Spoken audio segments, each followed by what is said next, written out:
വിശേഷം? അപ്പോ കഴിഞ്ഞ ക്ലാസ്സുകളിലെ നമ്മൾ എന്തൊക്കെ പഠിച്ചു? ഏതൊക്കെ പാഠഭാഗം പഠിച്ചത്? മിടുക്കൻ. പിന്നെ ഏതൊക്കെ പഠിച്ച് പറഞ്ഞേടി. ആദ്യം പറഞ്ഞേ. ഏതാ പഠിച്ചത്? മിടുക്കി, സൂപ്പർ. അപ്പൊ ഇന്ന് നമ്മള് എന്താ പഠിക്കാൻ പോകുന്നത്? നോക്കിക്കേ, ടീച്ചർ കാണിച്ചു തരാം. നോക്കിക്കേ, ഏതാ പാഠം? 7ാം പാഠം അല്ലേ? എന്താണ്?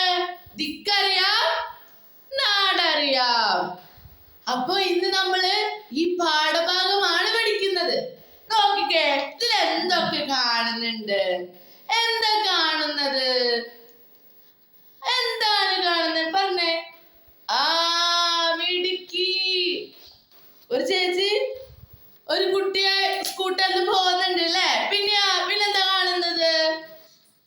നമുക്ക് അവിടെ എഴുതിയിരിക്കുന്നത് എന്താണെന്ന് വായിച്ചു നോക്കിയാലോ? ടീച്ചർ വായിക്കാവേ, ഒന്ന് ശ്രദ്ധിച്ച് പാഠഭാഗം ഒന്ന് നോക്കണേ. പുസ്തകത്തിലൊന്ന് നോക്കിക്കേ. വായിക്കുകയാണേ. മോളെ, നമുക്ക് വഴി തെറ്റിയെന്നാ തോന്നുന്നേ. വഴി തെറ്റിയെന്നവർക്ക്. നമുക്ക് GPS നോക്കിയാലോ അമ്മേ? എന്താണ് GPS? നിങ്ങൾക്കറിയോ എന്താണെന്ന്? ഇല്ല അല്ലേ? നിങ്ങൾക്ക് യാത്ര പോകാറുണ്ടോ? എവിടെയൊക്കെ യാത്ര പോകാറുണ്ട്? എന്താ നീ പറഞ്ഞേടി? നീ അവിടെ പോവാറുണ്ടെന്നല്ലേ? മിടുക്കി. നീയോടാ? നീ അങ്ങനെ പോവാറുണ്ടെന്നല്ലേ? ഓക്കെ. അപ്പോ നമുക്ക് GPS എന്താണെന്ന് അറിയോ? ഇല്ല അല്ലേ? നമുക്ക് നോക്കിയാലോ? അപ്പുറത്തെ പേജ് ഒന്ന് മറിച്ചേ.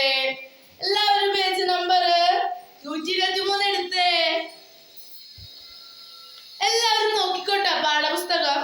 യാത്ര ചെയ്യുമ്പോൾ വഴി കണ്ടെത്താൻ GPS ഉപയോഗിക്കുന്നത് നിങ്ങൾ ശ്രദ്ധിച്ചിട്ടുണ്ടോ? ഉണ്ട് അല്ലേ? ഇപ്പോഴത്തെ ഒരു ടെക്നോളജിയാണ് അല്ലേ അത്? മിടുക്കൻ, സൂപ്പർ ആയിട്ട് പറഞ്ഞു. അപ്പൊ എന്താന്ന് നോക്കിയാലോ GPS എന്ന് പറയണത്? GPS എന്ന് പറഞ്ഞാല് ഗ്ലോബൽ പൊസിഷനിങ് സിസ്റ്റം. എന്താണ്? Global positioning system. ഒരിക്കലും മറക്കരുതിട്ടാ. എന്താണ് GPS? Global positioning system. മിടുക്കൻ. അതെന്തെന്നാ പറയണത്?